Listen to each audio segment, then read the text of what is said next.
Typically, when you're in high school and you're 16 years old, you're worrying about prom dresses and wondering if you're going to pass Algebra 2.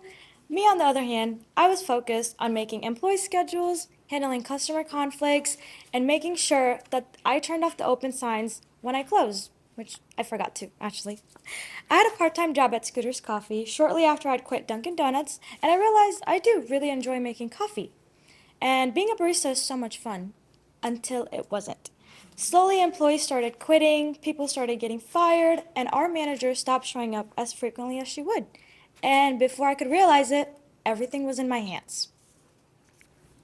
The more responsibility I took, I learned, the more tasks I got dumped on me. And this led to a lot of negative consequences like giving up my studies, losing some friends due to poor time management, and just a lot of negative health impacts. Being a junior in high school, I was still held the most accountable for my actions.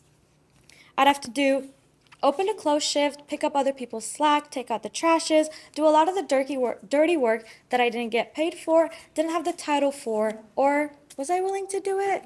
Not really.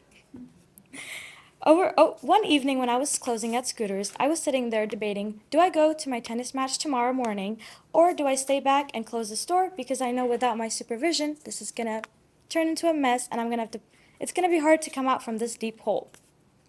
So instead of blowing up on my manager over phone, I decided to be cool, calm, and collected, and after my emotions had passed, I reached out to her to have a one-on-one meeting with her and told her the things I was willing to do and the things I was not very sure to willing to do, and explained my side of the story.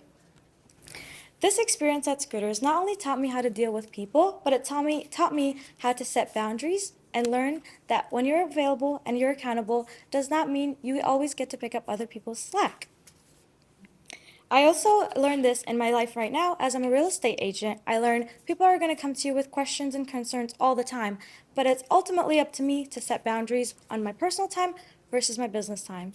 So I guess you can say at 16, I was a boss, literally and figuratively. Thank you.